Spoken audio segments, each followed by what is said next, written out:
So then we got a couple of questions around tension, right? So the first one is, how do you handle it when you and your partner fundamentally disagree on how to parent a specific situation? For example, the decision to give Hunter an iPhone. How do you navigate giving each other leash on certain issues? It's a good question. Yeah. Rock, paper, scissors, right? What else? Yeah, I guess I did call it leash. I didn't mean to make you sound like you were my dog or anything. But I do think about that. Like if you Sure. have believability in a realm, Yep. at like as you do in technology, like I was not going to go research the best kid camera for Hunter because, well, that's not my forte, and it happens to be your passion and forte, right? That I have to recognize where we can. I guess we called our shared systems episode divide, conquer, and connect, Yeah. right? And so this is just one of those where we have to divide and conquer. It doesn't mean that we can't have some level of accountability, or I don't have the ability to give you feedback on how it's going with the device, which, by the way, for everybody that's keeping up with our giving Hunter an iPhone, we're a week and a half in. We're a week and a half in. Yeah. And I don't think she's picked it up Exactly. in the past 3 days. And that was my hope. Is you She's kill kind of all the over it apps. already. She wanted a camera. She can whip it out when she needs to record Yeah. something. But she had a big dopamine build about I need to get a camera. Oh, I'm getting an iPhone. Oh, and then crash. Yeah. Like, I'm good. I'm good. Interesting. Yeah. Yeah. So, but I'm sure that will ebb Yeah. and flow. I have a funky answer here around what we'll call the disagreement protocol. Right? Okay. So when it comes to areas of competence and believability, Yes. a Ray Dalio-ism, Yes. right? I look to you and you look to me where we have believability, as you Yes. just said, technology and things that you've researched. And when we have believability, even if it's not in line with my instinct, I don't ever want to shut you down for coming to me with a new idea. Mm-hmm. And what I've learned is that when you come to me with a new idea, as crazy as it may sound, there's likely some reason why you feel compelled to have researched that. And that goes back to like your confidence in your intelligence and your ability to navigate situations where you're not really all that often caught by somebody's charade. And so I'm just like, hey, 9 times out of 10, Danielle has come to me with meaningful, like unorthodox ideas, and we've implemented them and started to go down the rabbit hole. And when we implement them, even if we don't because we decide it's not the right thing, we're doing it together. Yeah. So Like what would be a good example? I guess education and schooling. I mean, education and schooling is a great one where you started talking about different models of schooling. I was like, no toys with batteries. Super early in the game, no toys with batteries, No mobiles above no the crib. mobiles, about all those things.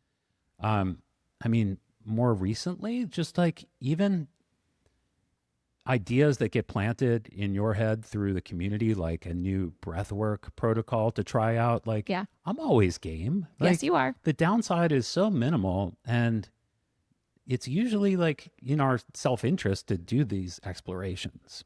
So I'm going to put a point there, a fine point on the disagreement protocol is starting with believability and trusting your partner, right? The fine point there is if your partner is shutting you down, that is the time to examine something else, right? I've noticed a lot of relationships in my past, in my family, where I feel like one partner shuts the other down a lot. And that makes the other partner not want to come to them with these ideas or these concepts. And that's where resentment really builds up. Sure. I mean, that's another really analogous thing to company culture, right? Yeah. Is when you want to foster a culture of growth Yeah. where people are willing to share ideas candidly, willing to admit mistakes and failures, and feel comfortable and psychologically safe Yeah. surfacing and disagreeing, right? Yeah. So I just want that to be named, that we need to feel like we're in a true partnership. We are the co-founders. We are the co-leaders of the most important team that we will ever build. Yeah. And in doing that, we need to be able to come to one another with these ideas and be treated as like co-CEOs almost. Yeah, It's a well, hard thing. it's actually disagree and commit, It is. right? Yes. It's really one of your favorite phrases, our favorite phrases that we have a whole episode on. Episode number 37. Yeah. Right? Is that we value one another so much that if you're really focused on getting Hunter an iPhone or giving Hunter my old iPhone because you believe that you've done the research and like that is the right choice. I don't even need to hear the, 7-minute presentation as to why. I believe that you have done the work, right? Yeah. And I value our relationship more than I value any, two-way door aspect of taking the iPhone away from Hunter, if that makes sense. Because I know that we can, it's a two-way door, as you like to say. Like, I know that we can change our decision. Something that you taught me really early on in our marriage was that we are on the same team. Yeah. And I didn't necessarily know that before, which is funny, but so true. And if we're on the same team, it always makes sense for someone to honestly take the lead on the research and making decisions. Absolutely. And so I need to do my part of giving you the space to do so. Yeah. And you do a great job of it. Thank you. Thank you. Yeah. Can you share the thing that you told me? I think maybe it was like during COVID days that you had heard a guy say that a couple should always spend time. Is it face to face? Yeah. Yeah. Do you remember? So let me go back to the 4 quadrants of being a good husband, father, provider, lover. And this is a phrase that I heard in a similar vein, which is that couples should always spend time face to face, side by side, and belly button to belly button. I think it's so good. Yes. And so true. Yes. And as long as you're spending that side by side and belly button to belly button time, the face to face, I think, can really allow for that disagree and commit. Yeah. I don't know if this makes it into the episode, but I feel so grateful that the time that we spend together isn't just nights and weekends. Interesting. Yeah. I know a fair amount of couples that spend a whole lot of time together. Yeah. But nights and weekends are probably the worst times to connect. Sure. Well, it will be really interesting to see next year when we do not have our nanny and we are, already this weekend with the past couple of weekends without naps, we've connected very differently during the weekend. Yep. Right. Correct. So I actually think that it will be a stress test on our relationship and our connection when we don't have that third party support. Yeah. And I brought this up. I said, this is why I don't want Denny to leave, is because I know that it's going to be a stressor on our relationship just to have more compressed time unencumbered. Yeah.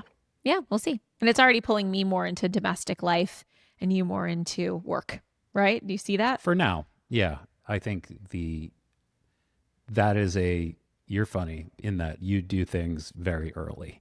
You get like the laundry kids started at 6 a.m. kind of thing. Well, you get the kids' toys that are like 2 years ahead of where they are, and like they end up using them and they're great, and your vision is always seen through. But in perfect Danielle fashion, you've started acting as if we don't have a nanny 3 weeks, 4 weeks before she leaves. I know. You're like, I'm taking the kids this morning. We're going on this bike ride and we're going to go do this. And I'm like, okay. You're like, I can come on that bike ride. I'm like, oh, okay. I'm coming. Oh, that's great. It's true. On the point of disagree and commit, I feel like we didn't have enough examples of how to do that with our kids when we talked in the episode. Yeah. And so I wanted to mention that this week, Hunter and I have had a couple of disagree and commit conversations about her makers market this coming weekend. So at Hunter's school, they're doing a little like holiday market, but all of the things that are being sold are being made by the children. And so Hunter wanted to do a bake shop. Or as they call it in China, a market. Oh my God, Greg. Okay. Sorry. Anyway, I don't think she's going to make money. She's used to making $100 in an hour at our out front at our lemonade stand because we have such prime real estate for people wanting to come by and give her $20 tips making lemonade. But she's going to be in a market with a bunch of other children who are trying to sell their wares. So that automatically decreases the cuteness factor, right? Yeah. And it's like in an enclosed space. So I don't really know how many people are actually going to come because they're not going to get the like passerby traffic that we do. Anyway, long story short, I think this is a fool's errand. I do not think this is, I think it's going to be a money losing endeavor and I am not happy about it. But she really wants to do it. And she's figured out that she only needs to sell 5 bags of granola in order to make a profit. And she believes that she can. And we had the final conversation in the series of conversations this morning where she said, I've decided that I really want to do this. I'm willing to take the loss and owe you and daddy money if I don't sell 5 bags or more of granola. And will you commit? And I said, yes.